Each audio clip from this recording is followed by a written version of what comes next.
BBC2 shortly finds Keith Floyd stripped back to his naked wit and charm on a beach in Queensland, where he demonstrates the art of cooking without a cooker in the last of our series, Floyd on Oz. Here on One in Half an Hour, we've comedy when Dennis Waterman finds life on the up gets him down after his wife's latest departure. That's after we've looked at some of the latest developments in the world of science with the team of Tomorrow's World.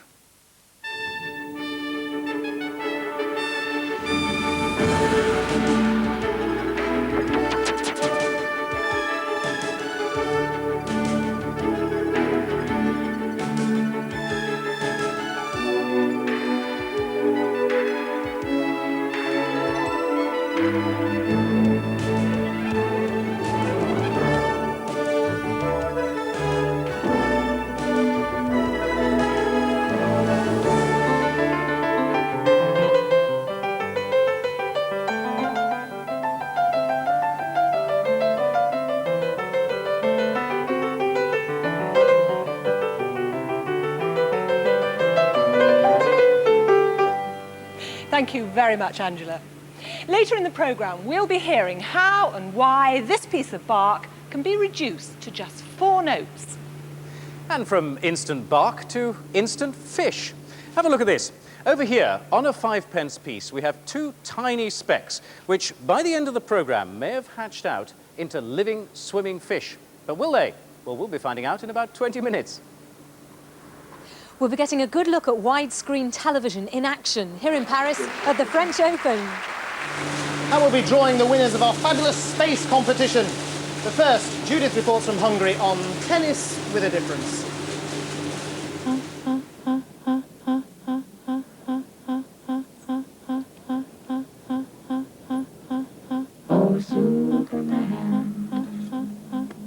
This is a story about firefighting.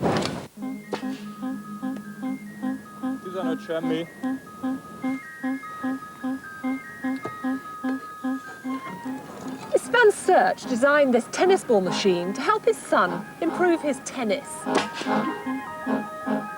semmi. 40 semmi. Then he found it could do something far more useful. Game, set and match.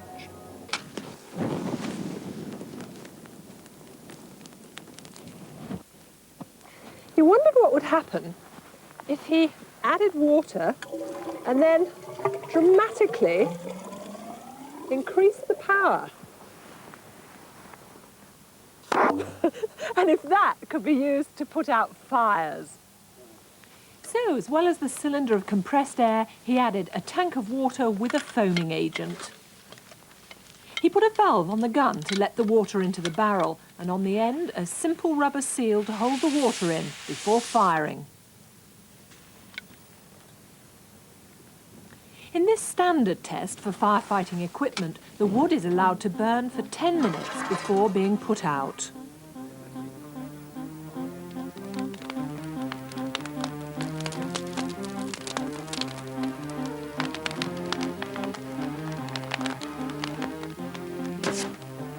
The force of the water literally blows the fire out, and the great advantage is that far less water is needed, only 1.5 litres in each blast.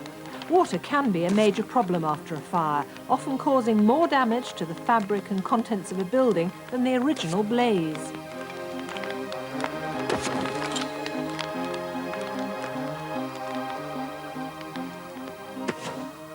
As well as blowing the flames out, the larger droplets are driven deep into the heart of the fire, while a fine mist absorbs heat very quickly, so the temperature falls below the combustion point and the flames don't spread.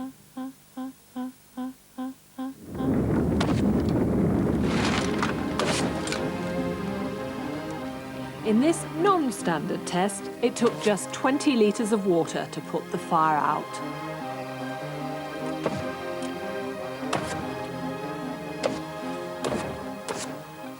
Its greatest value might be in a portable version with the tanks worn on the fireman's back. So the first man arriving at a fire could contain its spread or even put it out with just a few litres of water without the need to bring on the high-pressure hoses. Now, if you like to do it yourself, you probably wouldn't want to do it with this, because at the end of here I've got a perfectly ordinary tooth, and this is a building block.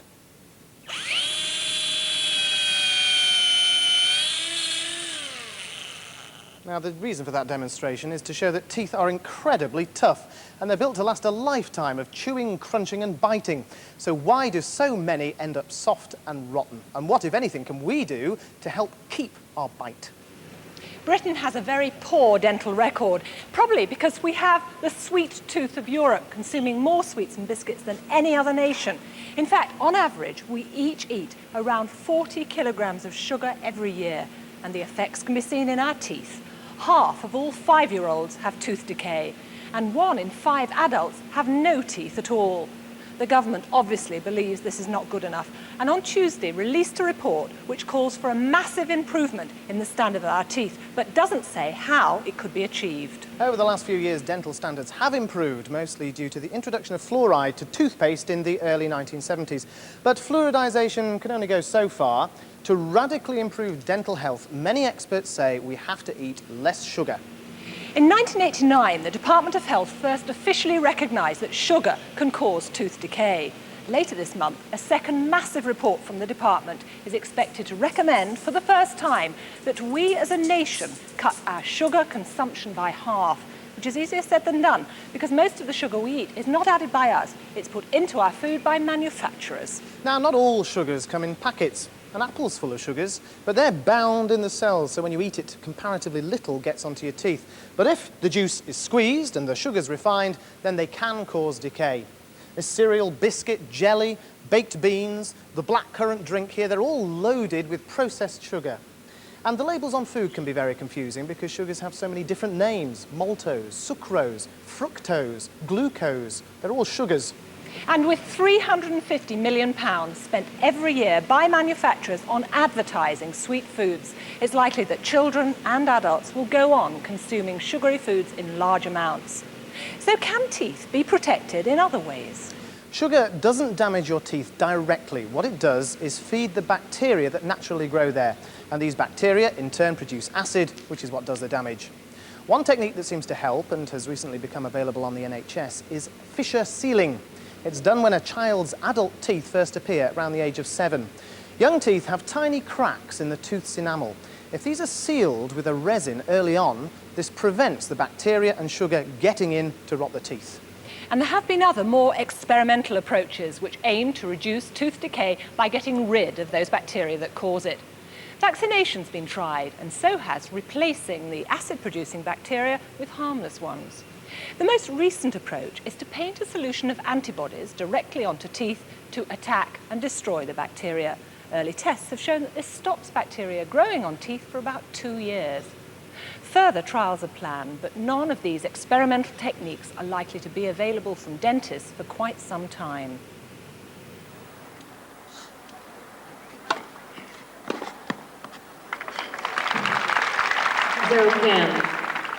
The French Open Tennis Championship in Paris, one of Europe's most prestigious sporting events.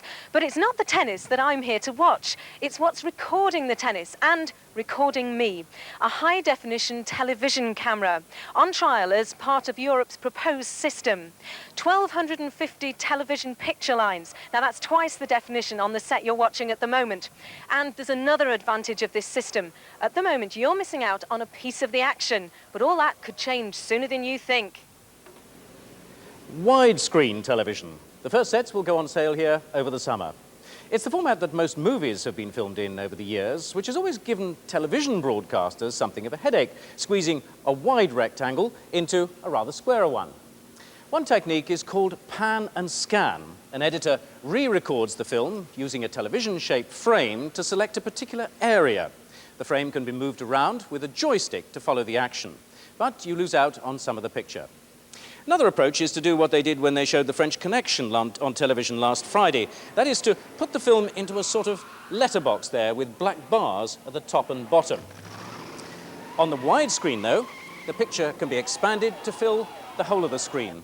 And normal television pictures can be made the normal shape, which I don't think it has done there, with black bars down either side. Well, what about high-definition television? Well, this set can take the 1250 lines of an HD TV picture, but all the TV signals in the UK are still only 625 lines. What this TV does now is repeat every line, doubling the number. On the right is an ordinary TV, on the left the new TV with the lines closer together, making the picture more even, but it isn't yet high definition. This sort of set will really come into its own next year when it's used at public exhibitions to show high-definition pictures of the Barcelona Olympics. So, is it the shape of things to come? Well, too early to say.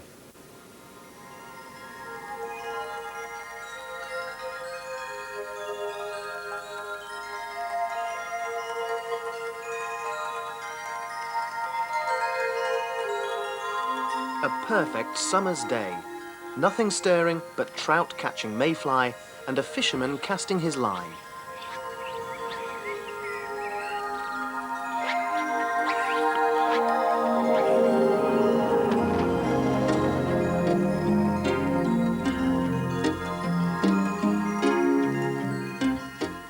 Yet even the most experienced fly fisherman isn't going to catch many brown trout in this water.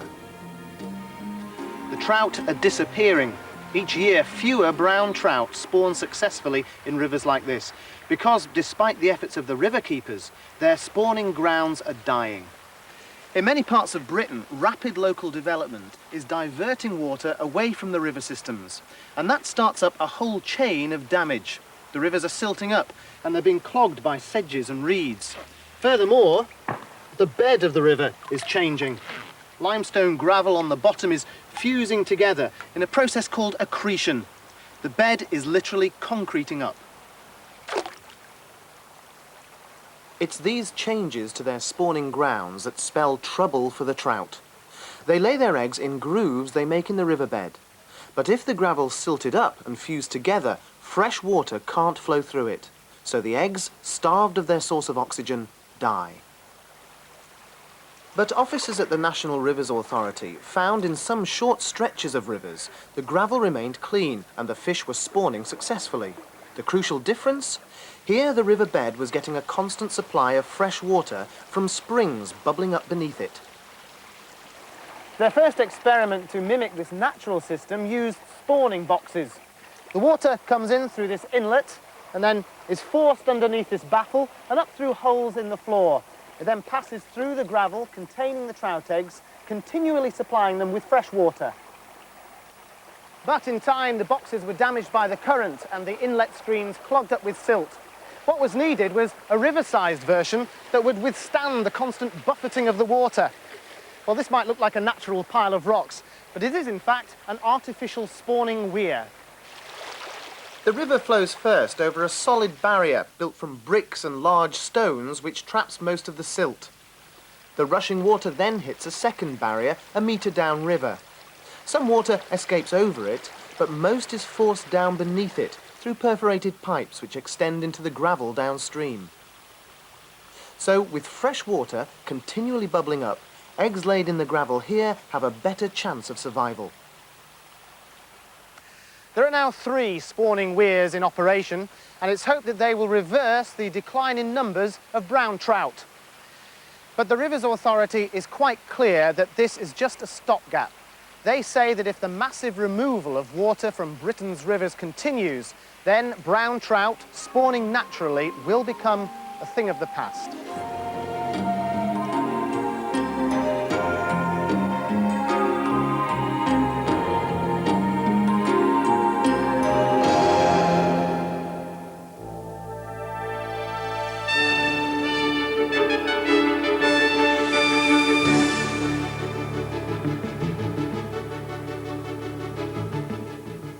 This week we've had Arctic winds, snow and frost. Last year we were hit by the hottest temperatures on record. But just as one swallow doesn't make a summer, one snowflake doesn't mean an ice age. Generally, scientists now agree that the Earth is getting warmer. 6 of the 7 hottest years on record have fallen in the 1980s. And the temperature of the Atlantic Ocean is rising, according to a provisional result from the latest sea sensing experiment. If trends continue, meteorologists predict a noticeable global warming over the next 100 years. We're not due for an ice age for about 10,000 years. So the current cold snap is just a temporary eccentricity, but it is having an effect. The exotic birds at Bristol Zoo aren't mating, and down in Devon they've got some unusual seaside visitors. Small octopus, usually native to Scotland, have appeared along the south coast. They're not dangerous, and marine biologists say if you find one lurking in a rock pool, you shouldn't disturb it. This week, a research project set up after the King's Cross fire has paid off. It's a new way to test experimental treatments for skin wounds. In the past, tests usually had to be carried out on animals. Now, by putting the right ingredients into a Petri dish, researchers can watch wounds healing before their very eyes. The key was finding a suitable material to grow human skin cells on. Because this material is transparent, it's possible to watch the skin cells growing on it. By smearing on creams and ointments, scientists can see if they speed up the growing process. The new skin is already being used to test antiseptics for burns, and in the future the inventors hope it could also provide a way to test some drugs and cosmetics without using animals. The first entirely medical space mission is finally underway. The space shuttle took off yesterday, packed with experiments to look at medical and biological puzzles. Top of the list is what happens to a growing jellyfish when you put it in free fall? Does it still grow sensors to tell it which way up it is? There are 2,478 infant jellyfish on board, chosen because jellyfish grow very quickly. In a few days, they should show scientists how biological functions can be affected by growing up in space. Understanding such processes could be important if humans ever go on long space missions. But while you're waiting for a journey to the stars, why not try a trip around Venus? It's a computer animation of the latest pictures to come from the Magellan space probe. The scale is small enough to see a football field, although no one's expecting to find one on Venus. What they do hope to find is more about the evolution of the planet. When the solar system was created, Venus was very similar to Earth. Yet now the Earth blossoms with life, while Venus is covered in a bubbling inferno of volcanic lava. If scientists knew what geological processes make a planet the way it is, they could give a better estimation of the chances of another Earth-like planet somewhere in the universe.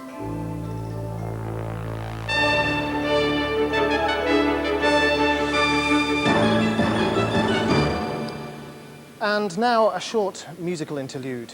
Tonight, I'd like to play for you Bach's invention number 1.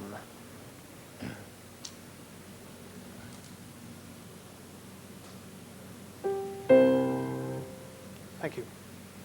Well, all right, you might be a bit disappointed if that's all you heard at a concert, but 2 Swiss researchers say that that was the pure essence of the piece. Well, we've got Angela Brownridge here to play the original. Come in, Angela, sit down and play for us, if you will. The researchers think that almost any music can be mathematically analysed and condensed into just a few notes. And that's done by describing it as a fractal. Now, we've shown you fractals before on Tomorrow's World. They're the things that use the same basic shape again and again on different scales. This tree fern is a good example. The shape of the whole frond is the same as the little leaves branching off, the sides there, and the same as even the tinier leaves on each of those. A mountain is another type of fractal. Basically, it's one big triangle covered with smaller ones.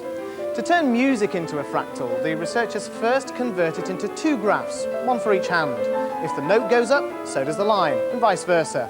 And just like the outline of a mountain, those lines are fractals. So mathematically, the fine detail can be taken away to leave just the basic shape.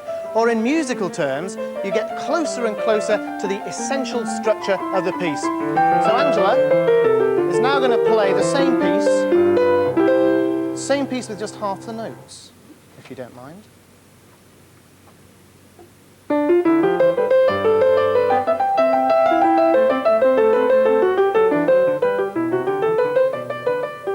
Sounded pretty similar. How about halving those again?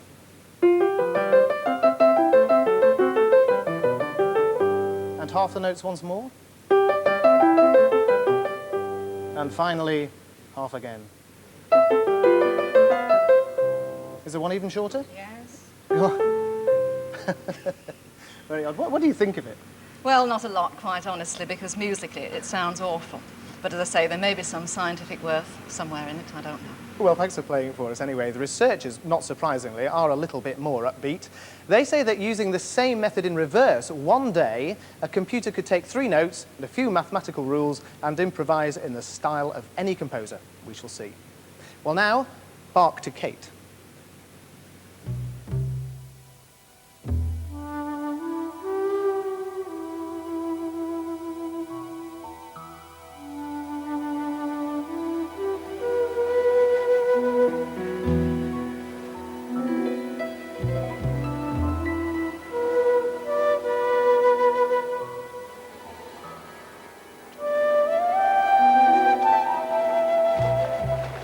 Is Britain's woman champion swimmer over 400 and 800 metres.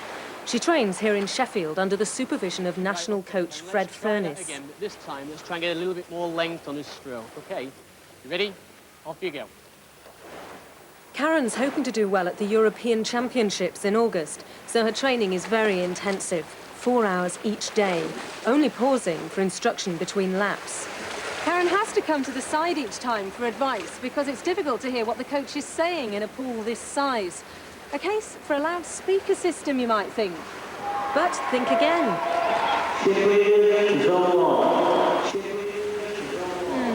Perhaps putting a speaker underwater would help.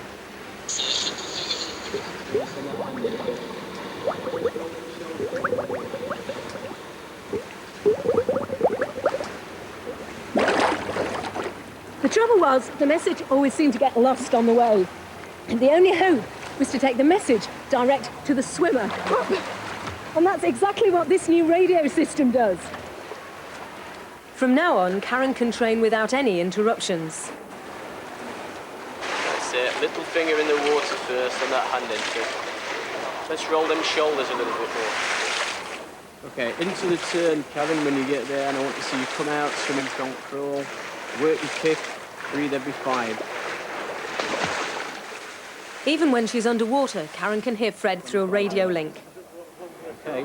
But his transmitter sends more than just his voice. That's good. When he presses the button to start speaking, the transmitter sends a tone to tell the headset that a message is on its way. That tone is too low in frequency for Karen to hear, so she isn't distracted by it. The system has 30 different tones, each one triggering a different headset. So when several swimmers train together, the coach can talk to each one individually, but he also has the option of speaking to the whole group. And that really comes into its own for an activity that needs precise coordination. 1, 2, 3, 4, 5, 6, 7, 8. 1,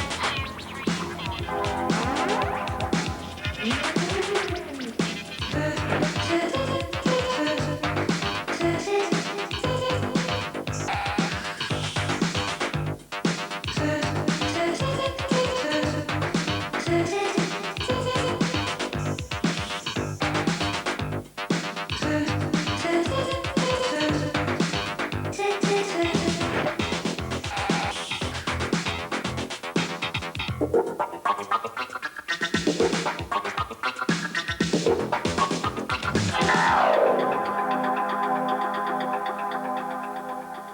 Well, I've got some more expert swimmers over here. Those tiny specks, fish eggs in fact, that we saw at the beginning of the programme have done quite well. Some of them have actually hatched. You can see one just there.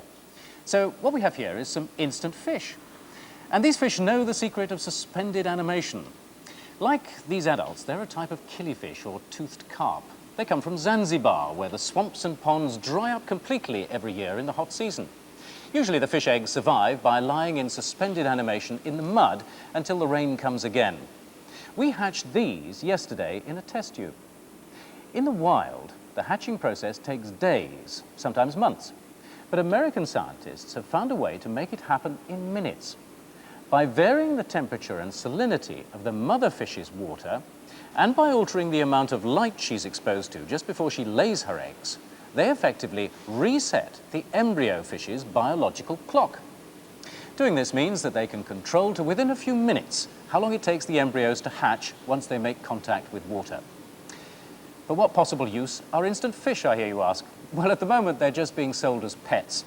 But once they go into large-scale production, they'll probably be put to work helping to control the world's biggest killer, malaria.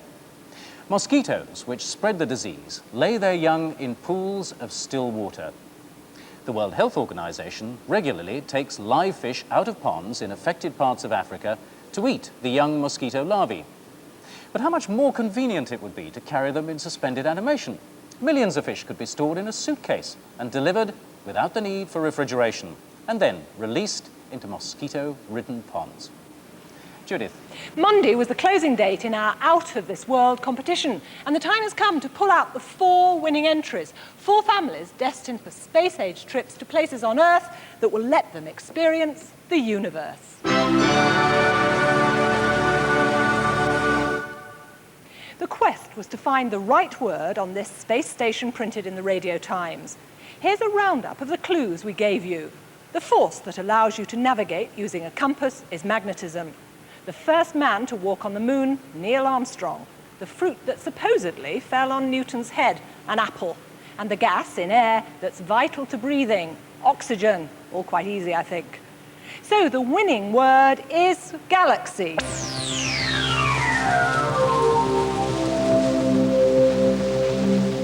Well, all the winning entries have been trapped in this cut-price space station with Kate and myself. And it's time for Howard and I to pick the winners. There are, in fact, 50,000 winning entries in here. And first of all, we're going to find the family who are going to Canada to see that country from the top of the world's tallest freestanding structure and go on a tour of the universe in a space simulator. OK, Kate? Here we go. Well, first stop Canada, next stop the stars for Mr. E.A. Roberts from Barnstable, who wins 4 tickets, 2 for adults, 2 for children, on that trip to Toronto. Better keep hold of that. Now, the next prize is to go to Florida, including a visit to Spaceport USA and the Kennedy Space Center. All right, on the Florida trip, going to see the Space Shuttle launch pads is Mrs. Harkis and family from Bingley in West Yorkshire. OK, our third family is going to go to the Canary Islands. They'll be gazing at the cosmos from the La Palma Observatory. Well, getting their own view of the universe is Andrew Gelsthorpe from Sheffield, who wins 4 tickets on that trip. And finally, a rare opportunity to witness a total eclipse of the sun next month from Hawaii. Hawaii to sunbathe in the sun, just as it goes in, are the Walker family from, wait for it, Leicester. Congratulations. Well, all you 4 families are going to have a fabulous time, and very well done. Let us not forget the runners-up, because the first 100 will be receiving this much-coveted limited edition of the Tomorrow's World clapperboard calculator. And, of course, we shall be getting in touch with all of the winners in just a few days. And that's it from the studio till September. But we'll be back in 2 weeks for a special programme hosted by the Prince of Wales from his home in Gloucestershire. His Royal Highness meets this year's finalists in the competition for his award for innovation. And he tries out some of their ideas, which in the case of a new thermal image camera involves discovering some interesting Highgrove hotspots.